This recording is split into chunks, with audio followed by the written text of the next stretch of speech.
So, good morning. Ngayon, mag-demo po ako ng cable connector ng straight through and crossover. So, ano nga ba to? Cable na to. Ito ang tinatawag na RJ45 cable. O, mas kilalang Cat6. Meron tayong Cat5, Cat6, at Cat7. Pero ang gagamitin natin ngayon ay Cat6. Kung nakikita niyo, ito siya. At meron tayo ditong tester. Tester ng cable para kung makikita natin kung tama ba yung ginawa natin o mali. Meron din tayo ditong crystal plug or RJ45 connector. Meron din tayo ditong rubber boots para sa pag-plug nitong RJ connector natin. At syempre, meron din tayo ditong crimping tools. Hindi mawawala sa atin to. Mawala ng lahat. Huwag lang sa crimping. At saka itong mga crystal plug, tester, kailangan natin itong mga to. So, gagawa muna tayo ng 3 meter. Papakita ko muna sa inyo pala yung straight through at saka crossover na gagawin natin. So, mauna ang straight through. So, meron din tayo ditong cable na maiksi. So, ang cable na RJ45. Nakikita nyo, maiksi lang siya. Testing natin.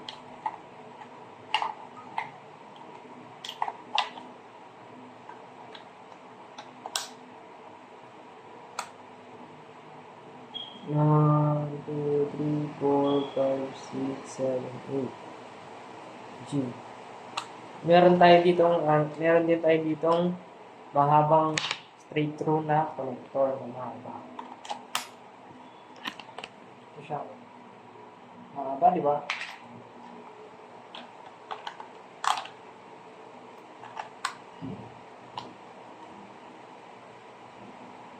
Yan. So, ang next naman na napapakita ko sa inyo ay itong crossover na tinatawag.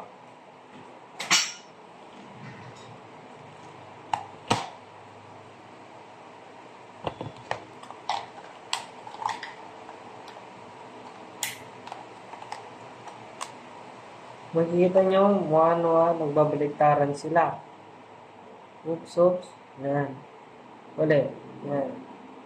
Tapos babalik sa kabila. Yan. So, ano nga ba itong straight through at saka crossover? Itong straight through kasi, ginagamit ko sa switch to router, switch to PC or server or hub to PC. Itong crossover naman, switch to switch, switch to hub, and hub to hub. Parang ganun. Router to router. Parang ganun siya. So, let's move on. And gagawa tayo ng straight through muna. So, gagawa tayo ng 3 meters per So, isang pan natin, meron tayo ditong naka-plug na. So, hanapin na lang natin kung ilang meters to.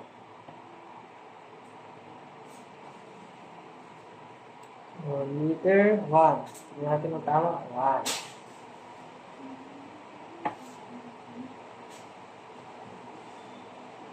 2.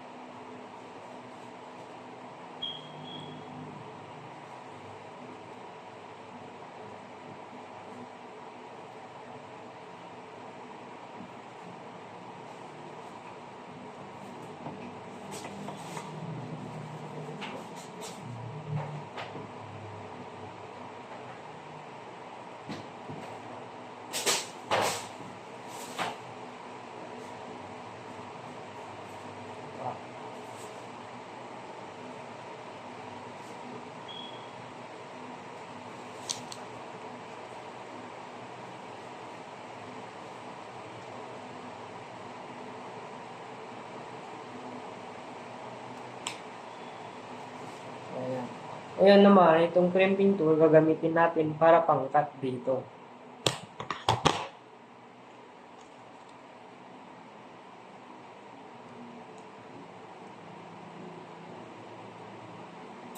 Ayan, kung makikita nyo. Cut ko siya.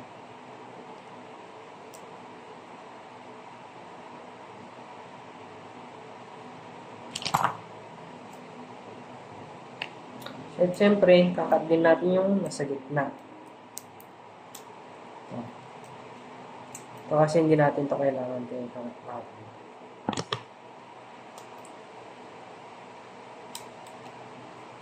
Ayan.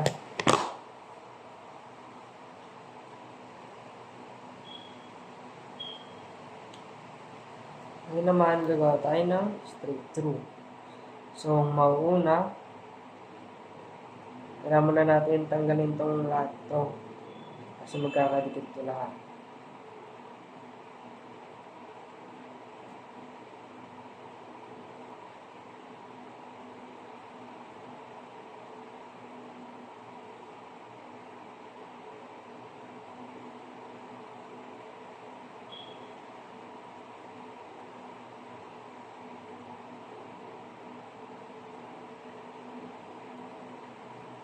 So, ayan. Nandito naman tayo sa pattern nito. Ipapakita akong pattern dito banda mamaya. Dito banda. Para makita nyo yung ginagawa ko. Kung tama ba ako. So, mauna. White, orange. Orange. White, green. Blue. White, blue. Green. White, brown. Tsaka brown.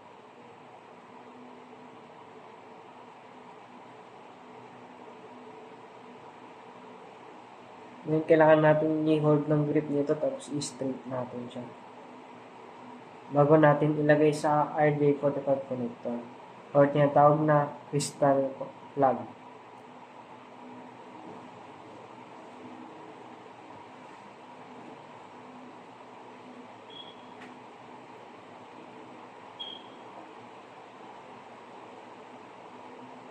Double check ulit natin kung tama ba. White, orange, orange, white, white, green, blue, white, blue, green, white, brown, tsaka brown. So, after natin na dikit-dikit at saka may straight, i-crank natin siya ng straight. Ayan.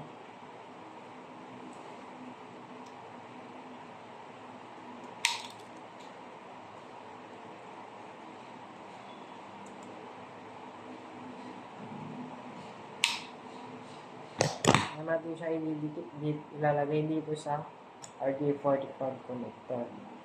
So, ang pagpasok, pag ganyan, yung ulong ito, ganito. Yan. Pag nipasok na natin, double check ulit natin kung tama ba. At yun, ilalagay na natin dito. Wait lang, nakalimutan pala ako. Ilagay pala natin itong RJ45 boots. Itong rubber boots na. Tanggalin ulit natin sa natin nilagay. Dali lang naman to.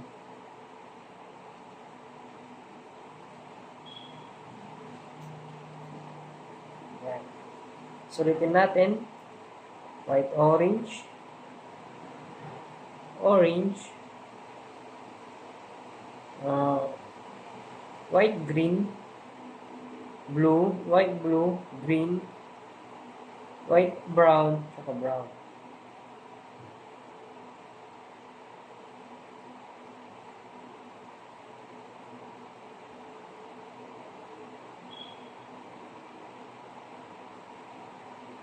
Ito natin sa green.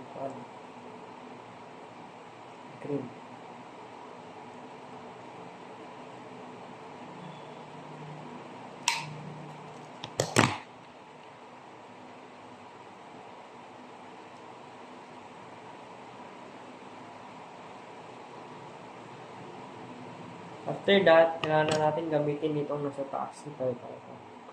Dikit natin. Isa. Tumunog siya. Yun. Narinig nyo ng gano'n. Okay na yun.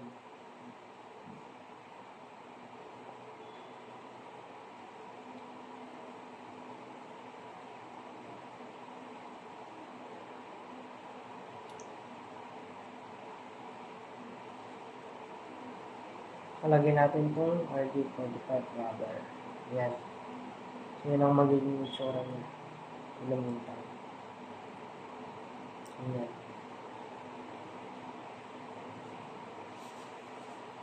Kaya naman sa kabilang side naman tayo. Ganun din ang procedure, no? Same procedure.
Ayan, titest na natin siya.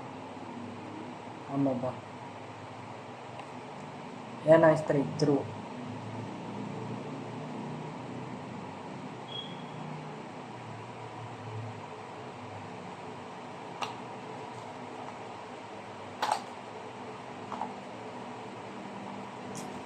Ngayon naman, ang susunod na gagawin natin ay crossover. So, itong crossover may tinatawag na A and B. So, ano nga ba to? Ito siya.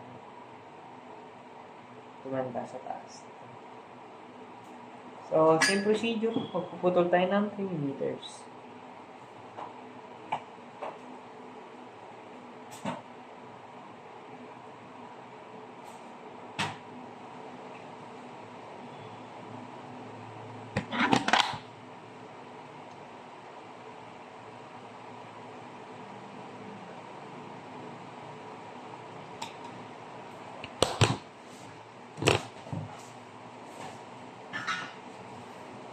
So, ayan.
So, first, ang gagawin natin dito ay A muna. A. So, orange, white, orange, orange, white, green, blue,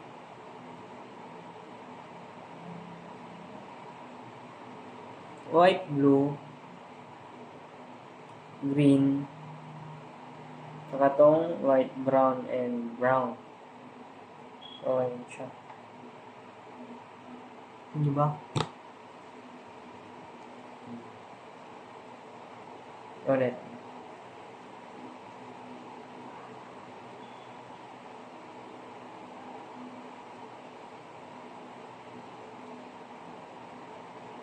So, white, orange, orange, white, green, and blue, white, blue, green, orange, and white, brown, brown.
In this side 2, gawin naman natin itong B.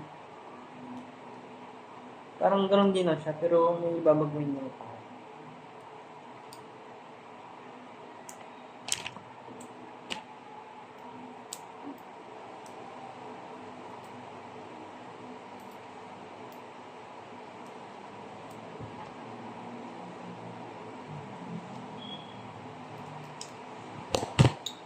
So, ayan. Kung kanina, ang nauna, white, orange. Ngayon naman, Ang mauuna sa atin ay white and green.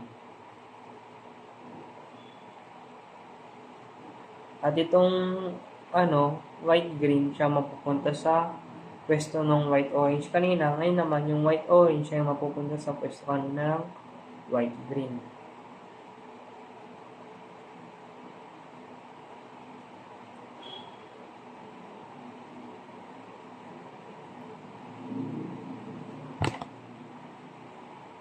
Ayan, naputol. Naulit natin bututin. At magputol ulit.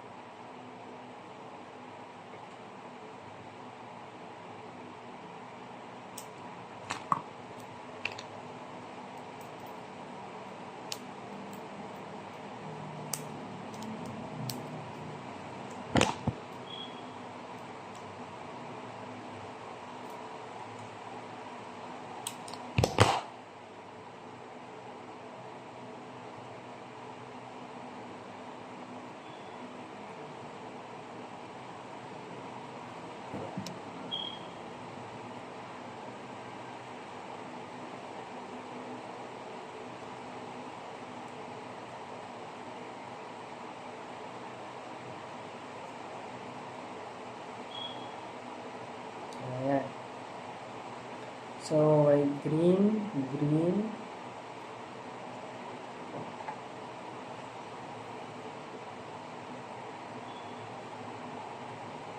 white, orange, blue, white, blue, orange, white, brown, and brown.